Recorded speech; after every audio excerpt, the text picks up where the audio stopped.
It started with a letter I wasn't supposed to take personally, but somehow it felt like it was aimed straight at my chest, cold, official, stamped with just enough authority to make it sound final, like someone had already decided how the story ended without bothering to ask me how it began. The envelope came in on a Tuesday morning, tucked between a feed catalog and a property tax notice, and I almost didn't open it right away, figured it was just another piece of paperwork I'd deal with after checking on the cruise. But something about it, maybe the weight, maybe the way my name was typed instead of printed, I don't know, it made me stop right there by the kitchen counter and tear it open. And that's when everything shifted. According to the Homeowners Association of Pine Hollow Ridge, a place I didn't even live in. By the way, my timber operation was in violation of their community standards. Not potentially. Not under review. In violation. Immediate cease of activity required. Equipment to be removed. Operations suspended pending further notice. It was written in that neat, detached tone people use when they want to sound reasonable while doing something completely unreasonable. No call beforehand. No conversation. No heads up. Just a decision, handed down like they owned more than their own fences. I remember standing there, reading it twice, then a third time, like maybe I'd missed something between the lines, like there had to be a page 2 where they explained why they thought they could tell me what to do on land I'd owned for over 15 years. But there wasn't. Just signatures, legal language, and that quiet assumption that I'd comply. I drove out to the north section right after that. Took me about 20 minutes, gravel crunching under the tires the whole way, dust trailing behind like something was already burning down. And when I got there, the machines were still running, chainsaws echoing through the trees, men doing what they'd been hired to do. Honest work, clean cuts, everything by the book. My foreman, Dale, spotted me pulling up and walked over, wiping his hands on his jeans. "You look like you just swallowed a nail," he said. I handed him the letter. He read it slower than I did, brow tightening with every line, then let out a low whistle. They serious with this? That's what I'm trying to figure out. He looked out toward the ridge, where the houses of Pine Hollow sat just beyond the tree line. Neat rooftops lined up like they were posing for a brochure. They don't own this land. I know that. You know that. Apparently they don't. We stood there for a moment, listening to the hum of machinery, the rhythm of something real, something productive. And then I said the thing I didn't want to say. Shut it down. Dale blinked. You sure? For now? I don't want them pulling something legal while we're mid-operation. Let's pause it, figure out what game they're playing. He nodded, not happy about it. But he trusted me. And within the hour, the saws went quiet. Engines powered down. One by one, the crew packed up, confusion written all over their faces. A few of them asked what was going on, and I gave them the short version. Paperwork issue, temporary hold. The kind of answer that doesn't really answer anything. And just like that, weeks of planning, contracts lined up, weather windows carefully calculated frozen. Now here's the thing about land, especially land like mine. It's not just dirt and trees. It's time. It's history. My father bought that acreage when it was nothing but overgrown brush and bad soil, and he spent years turning it into something workable. I grew up out there, learned how to read the wind before I learned how to read a book. So when someone who's never set foot past their own deck starts telling me what I can and can't do with it, yeah, it hits different. That afternoon, I called the number on the letter, got routed through 2 menus and 1 assistant before I finally landed on someone named Karen Whitfield, president of the Pine Hollow HOA. Her voice was smooth, controlled, the kind of voice that never raises but always expects to be listened to. "Mr. Carter," she said, "we've received multiple concerns from residents regarding the visual impact and environmental disruption caused by your logging activity." "Your residents," I said, "are looking at trees on my property." "Those trees," she replied, "directly affect the aesthetic and value of our community." I almost laughed at that, not because it was funny, but because it was so cleanly absurd. With all due respect, Karen, your community doesn't get a vote on what happens on my land. There was a pause, not long, but enough to tell me she wasn't used to hearing that. "We believe," she said carefully, "that your operations may fall under shared access and environmental guidelines outlined in the Regional Development Agreement." "Then you should read that agreement again," I said, keeping my tone level, "because I already have." Another pause, slightly longer this time. "Well," she said, "until this is resolved, We expect full compliance with the notice. And there it was, expectation. Not request. Not negotiation. Expectation. I'll be reviewing everything on my end, I told her. But I don't take orders from people who don't own the ground they're standing on. She didn't respond to that. Just ended the call with a polite, tight goodbye that felt more like a line drawn in the sand. That night, I sat at my desk with every document I had: land deeds, access rights, environmental clearances, contracts, spread out like pieces of a puzzle I already knew the answer to but needed to prove anyway. And the more I looked, the clearer it became.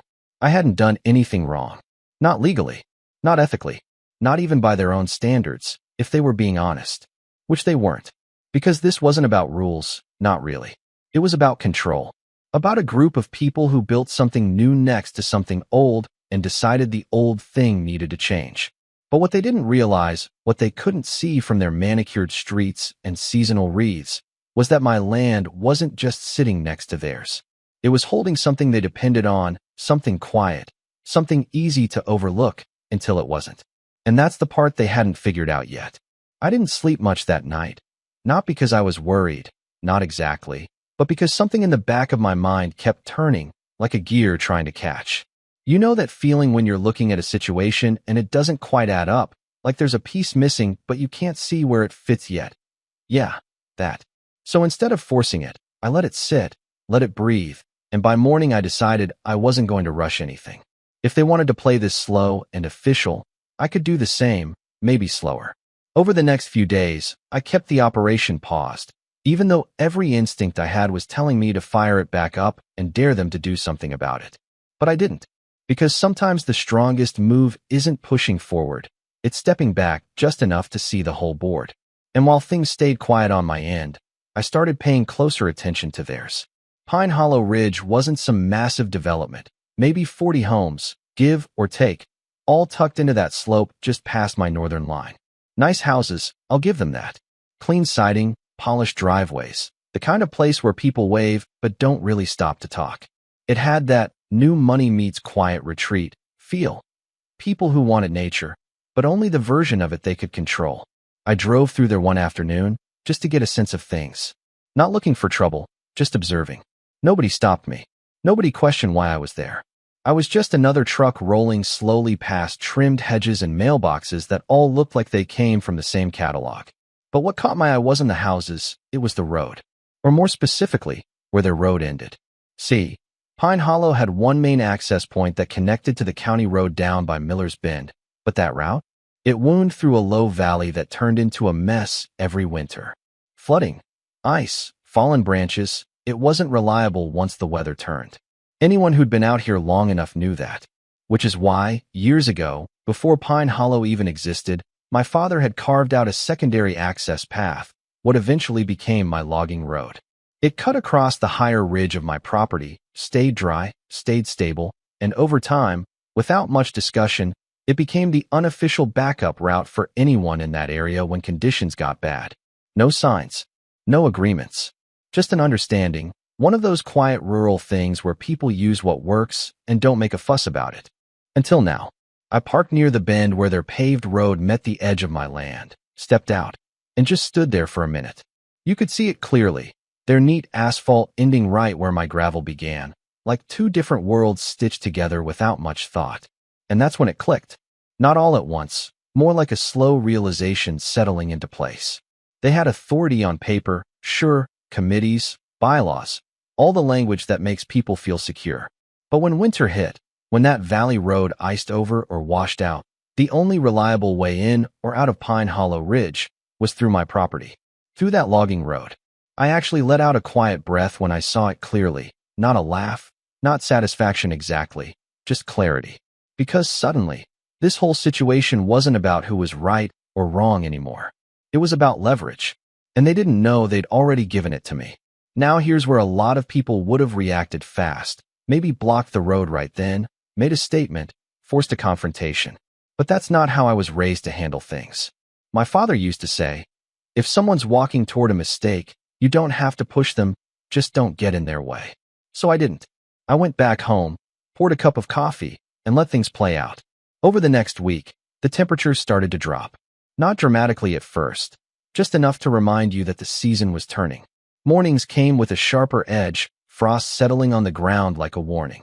And with that shift, I started noticing little things, snow markers appearing along Pine Hollow's roads, trucks getting checked, conversations happening in driveways that felt a little more serious than usual. They were preparing. Of course they were. Anyone out here knows you don't wait for winter to show up before you get ready for it. But what they didn't seem to realize, or maybe just didn't think about, was how dependent that preparation was on access. On my road, Dale came by the house one evening, sat across from me at the kitchen table, still not thrilled about the shutdown. "So what's the plan?" he asked, leaning back in his chair. "We just gonna let them push us around?" I shook my head. "No, we're gonna let them understand what they did." He frowned. "That sounds like a long game." "It is." He studied me for a second, then nodded slowly. "All right, I trust you. Just don't like seeing good work sit idle." "Neither do I," I said. "But sometimes idle is louder than action." He didn't argue with that, just finished his coffee and headed out. And then we waited. The first real snowfall came in fast. One of those storms that doesn't ease in, just drops everything at once like the sky finally gave up holding it. By morning, the landscape was buried under a thick, heavy layer of snow that turned everything quiet. Roads, fields, even sound itself felt muffled. I drove out early, before the county plows had made their rounds. The valley road? Already a mess. Slush underneath, ice forming on top, not something you'd want to rely on. But up on the ridge, my road was still solid. Snow-covered, sure, but the base held. It always did, and I left it exactly like that. Untouched. By midday, I saw the first Pine Hollow truck come up to the edge, a plow attached, engine running, driver sitting there like he was waiting for permission that wasn't coming. He didn't cross onto my land, didn't try to push through, just sat there, then eventually turned around and headed back. That evening, my phone rang. Didn't need to check the caller ID. "Mr. Carter," Karen's voice came through, still controlled, but there was something new underneath it. "Tension. We're experiencing some access issues due to the storm," she said.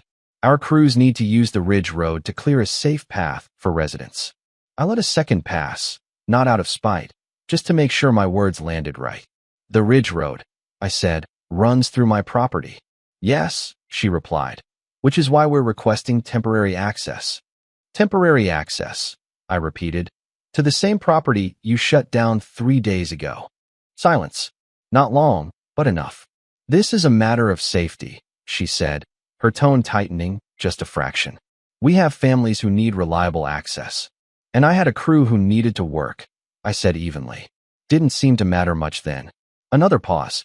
"We're willing to discuss your operation once immediate concerns are addressed." I almost smiled at that. The shift was subtle, but it was there. From authority to negotiation. "Funny how priorities change," I said. "Mr. Carter, I'm not blocking anything." I cut in calmly. "I'm just not doing anything either. Same as you asked me to." That landed. Harder than if I'd raised my voice. She didn't respond right away, and when she did, the edge was gone, replaced by something closer to careful. "We'll be in touch," she said. And then the line went dead. I set the phone down, looked out the window at the snow settling across the fields, and for the first time since that letter arrived, I felt like things were exactly where they needed to be, because now they were starting to see it. By the second storm, there wasn't any pretending left, no more polite distance, no more carefully worded emails that tried to sound neutral while nudging things their way. The snow came down harder that time, heavier, the kind that doesn't just sit on top of the ground but settles in, packs tight, turns roads into something closer to memory than reality. And Pine Hollow Ridge, for all its clean lines and tidy driveways, started to feel a lot smaller than it used to. I drove up to the edge again that morning, same spot where their pavement met my gravel, and it looked different now. Not physically, not really, but in the way people had started to gather there. 2 trucks, 1 plow, a couple of residents standing off to the side with their hands buried deep in their jackets, talking in low voices like they were trying not to make the situation more real than it already was. Nobody crossed onto my land. They didn't have to. The line was clear enough. I stayed in my truck for a minute, engine idling, just watching. Not out of arrogance, more like taking stock. Because this wasn't about winning anything. It was about understanding how we got here. How something that could have been a simple conversation turned into this quiet standoff in the middle of winter. When I stepped out, a few of them noticed right away. Conversation slowed. Heads turned. And then Karen appeared, walking up from the cluster near the plow truck. Boots crunching through the snow, posture still composed but no longer distant.